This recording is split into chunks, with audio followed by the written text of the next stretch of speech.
Hi, everybody. Welcome to the UX group conversation. I'm Christy Linneville, and I am here to answer your questions. So let's get started. Anoop, are you on the call?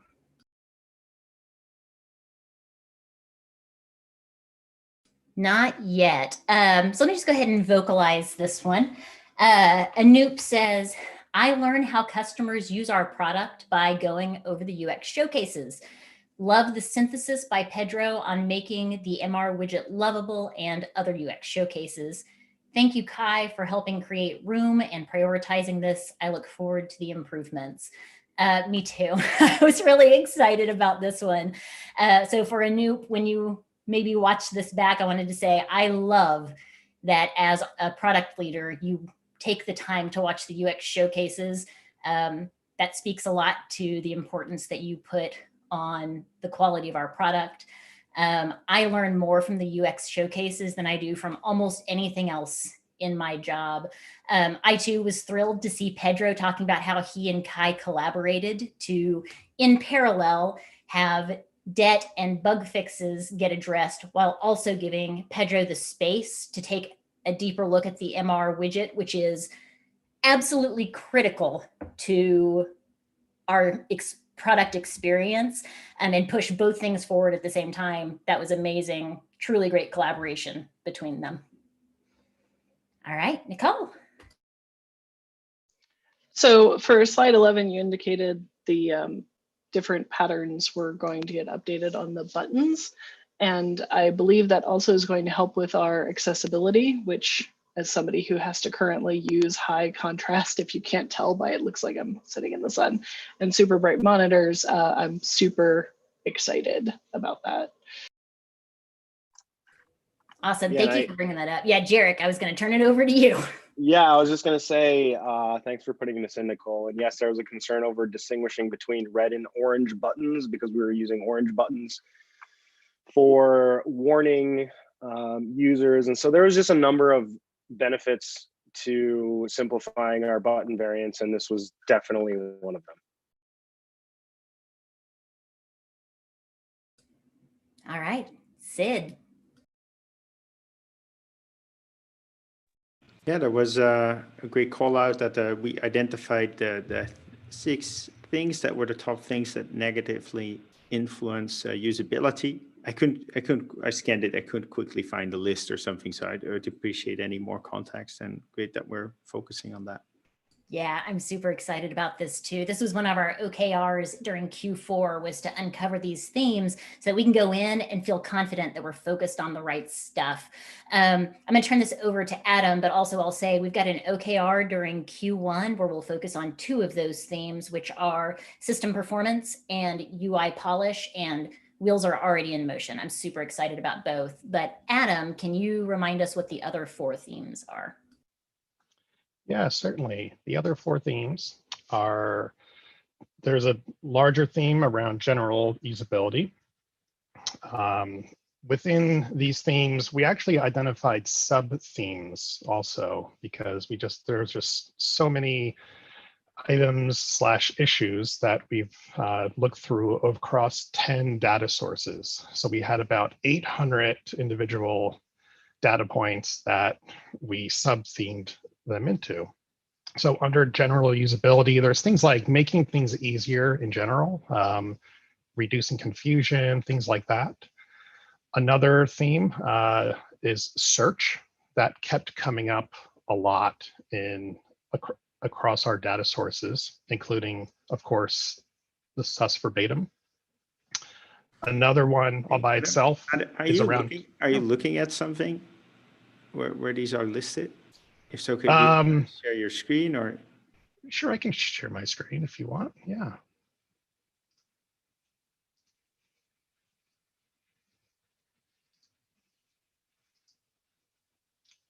There we go. So yeah, so I linked this in the question also, Sid. Okay, missed that. Thank you. Oh yeah, sure. Yep. So I'll just finish up here. There's one on merge requests that there's a lot of feedback around there around usability issues there.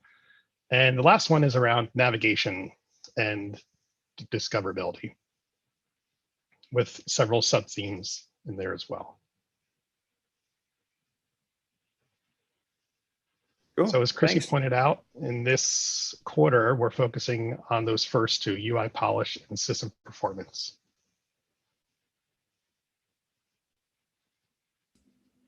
And system performance, our pages are loading faster, but there's just weirdness around state management, things like that. Yeah, that's accurate. Yeah, what I'll say as an addendum to that is our system usability score came in for Q4. In Q3, it was 70.9. In Q4, it was 70.8. This is actually cause for celebration because in Q3, it dropped by half a point. In Q2, it dropped by a full point. So what we're seeing here is a turnaround, I hope, and the start of moving in an upward direction, which is obviously what we want. What's the difference? We've been focusing on refinement. We've done a ton of work on system performance. We've done work on other things. We had an OKR around just general polish stuff last quarter. So we've done some work to get better, to do more refinement, and we just got to keep going on this. It's good stuff.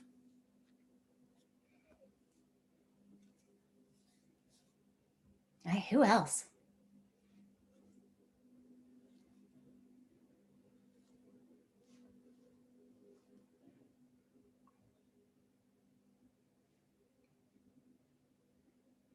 I love questions. I will stare at you. I have no shame.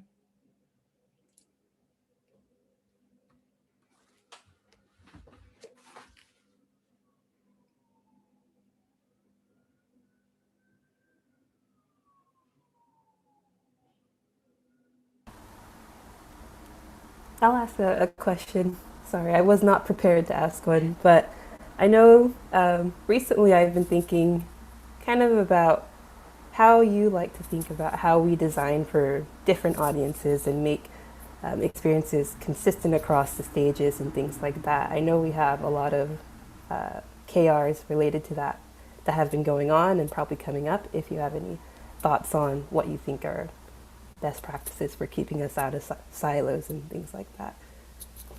Yeah, what a great question. And it must be the theme of the day because I had a skip level earlier today where some folks brought this up too. So, all right, I'm gathering my thoughts because I wasn't prepared for this question. A point of differentiation for us. So as a platform, we're doing something really innovative by bringing so many disparate tools into one place. And we've done a really good job of that. One of the ways I think that we got to where we are as quickly as we did was that we really let teams just kind of go independently with no dependencies and just get stuff in there. That's great. That's wonderful that we did that. Our differentiator, I think, is going to be connecting those things and turning them into a seamless experience. And that's where we're headed next. So when you look at the OKR we have this quarter, which Anoop requested, again, having his collaboration on UX is chef's kiss. Love it. Love working with Anoop.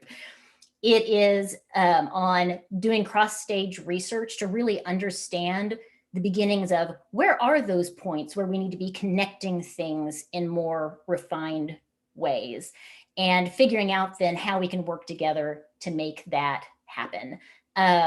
When we look at our user research, we get comments about this, right? We get a lot of people say very, very positive things about our product, to be clear. But sometimes when we hear negative things, it is about like things are hard to find. I'm not sure, when I'm trying to complete a task, I have to go here and then I have to go over there and then maybe I have to go over there. So the point is to start to bring those things together and just smooth that out and make it easier. So how can we do that? That was really the core of your question. So one, we need to have a better understanding. I think we've got assumptions right now about where those things happen, but user research is going to help us understand like where do our users care about these things? And I think part of this also is just culturally sharing more information. So the UX showcases, like that's why we do the UX showcases, to make sure that people understand the broader context of what's happening across the product and not what's just in their area. I'm super excited about this. I think this is innovative, exciting work that we can all really get passionate about. Catherine, did that answer your question? Yes, that was a great answer, and sorry for putting you on the spot, but that No, was it's great. Hey, I begged for it. I said, ask me questions. Thank you.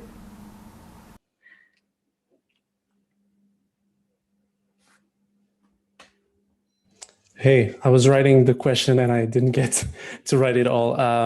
So I'll start it with the beginning. So we shared, and we were just talking about when Sid asked about the negative themes in the SUS. So we have those negative themes. We've also we know how GitLab's UX is generally perceived, and usually there's a natural tendency, I think that's human, to point out what is not so good instead of what is great and what are the delightful moments in GitLab's UX. And we see that everywhere, like, for example, when something is posted on Reddit regarding GitLab, the product, we have more comments about people complaining about the UX, or even people thinking about transitioning, and others comment saying, hey, no, don't transition to GitLab because the UX has this problem, or the UI is complex, or this and that. And this is also felt internally by many members of the UX team, that the UX of our product is worse when we compare them to the specific products that we're competing with in the specific stage groups, right? So for example, in source code, if we would compare just the source code features of GitLab with the source code features of GitHub, for example, many of our team members in the UX think they're worse. And this is not to say that we're not doing a good job, but we still have a long way to go. So my question is, after all of this preamble, what do you think we can do to improve the perception of GitLab's UX, not only internally, but also externally? Yeah, I love this question. So I'm going to unpack two pieces of this. There's the external and the internal. Okay, we'll start with the external. Look, there is no scenario in which every single user thinks that our UX is perfect. I would love for that to be the case, but it's just not real. People think in different ways. It's, it is what it is.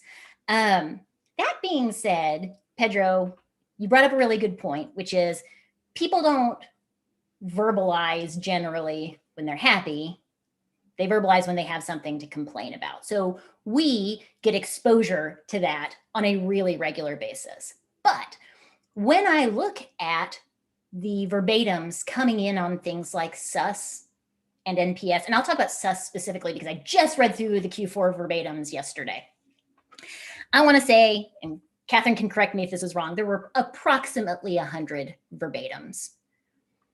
I want to say 20 of those were people saying, your UX is awesome. Your product is amazing. I love it. I'll never use anything else. It's changed my life. You look at the score they give us on SUS, 67, 68, 70. I don't know where those two things are bumping up against each other. I think that's an interesting thing for us to take a look at. But the point being that people do love our product. We work on a really good product that helps people in their day-to-day. They rely on it. They're excited about it. And then they have legitimate complaints that we need to go address, right? Internally, I think, and we've talked about this before, like as UX designers, this is our job. and researchers and even the technical writers, although the technical writers, I think actually looking at engagement survey scores think that our product is better than the designers and researchers think it is.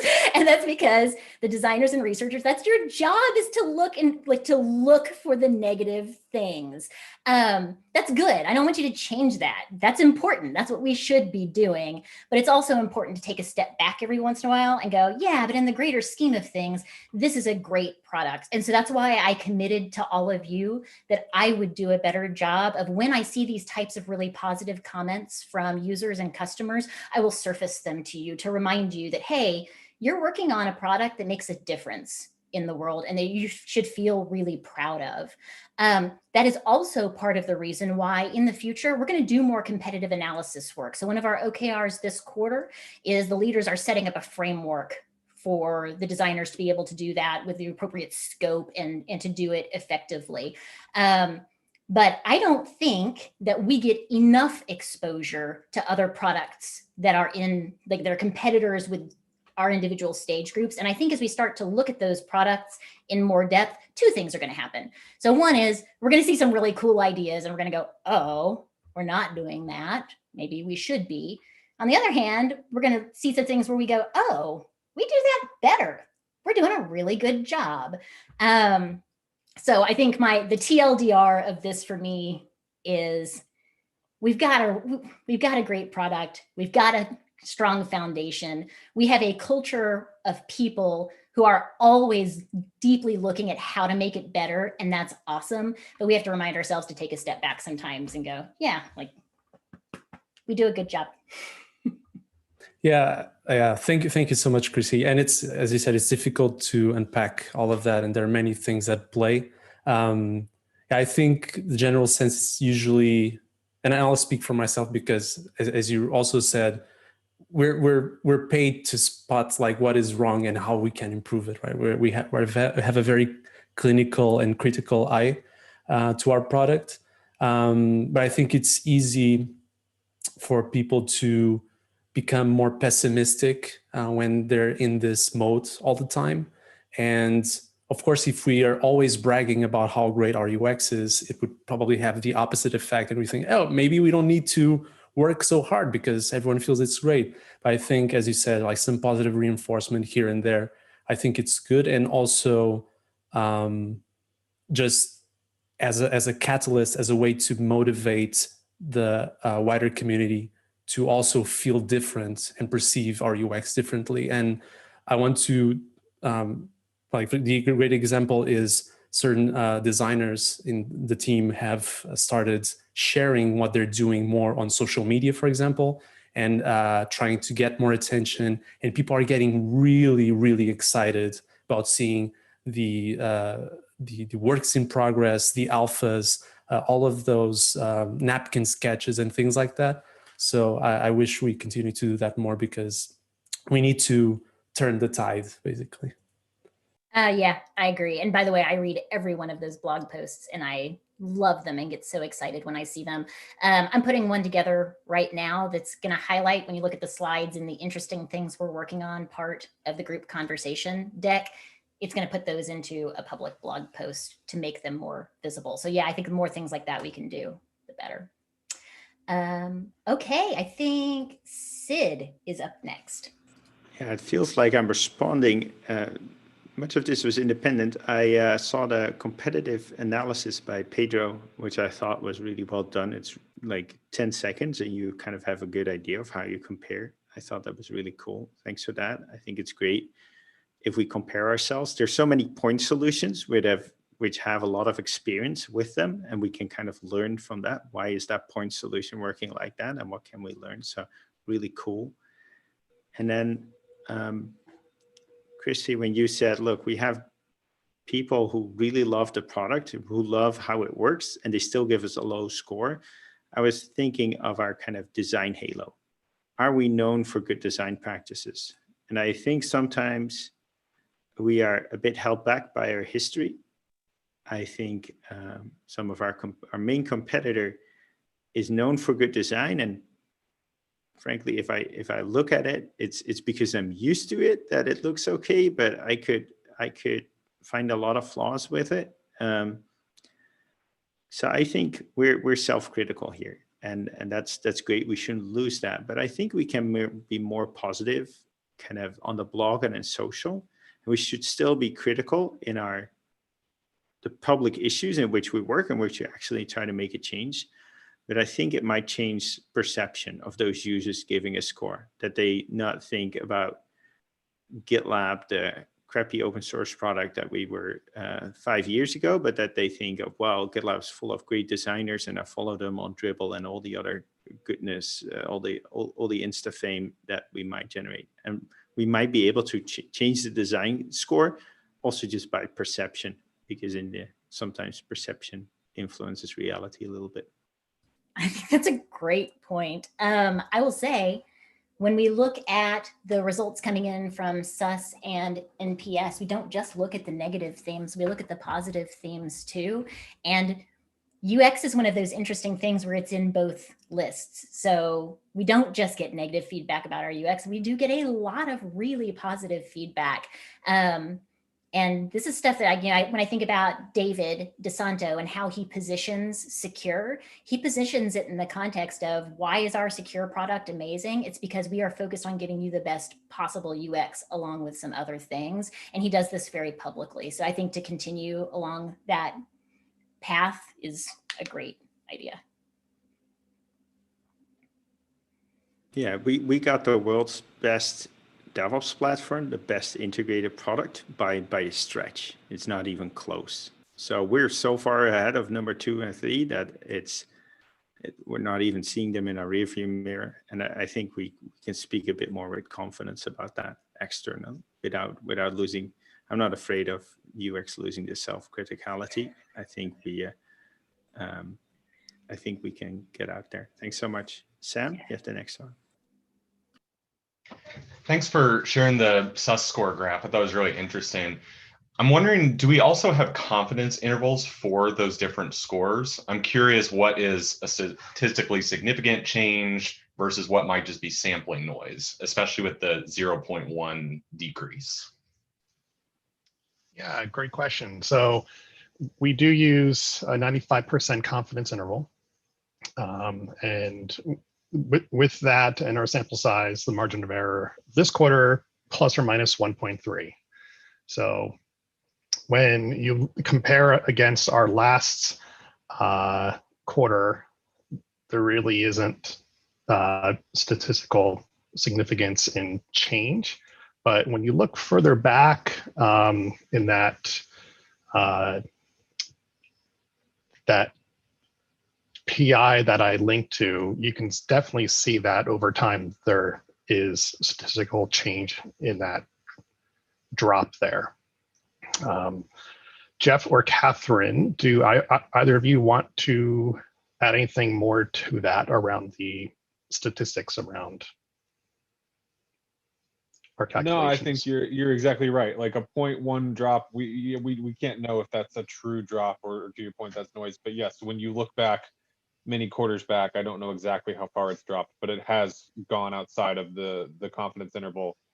And now that we've really tightened up how we're deploying SUS, and we have a really rigorous methodology, I think this is something that we can feel really confident in terms of, we know who's answering SUS, we know we have the appropriate quotas for the different types of users that we care about, and so we can feel much more confident tracking those scores, both overall and for those specific cohorts of users that we care about over time. So yeah.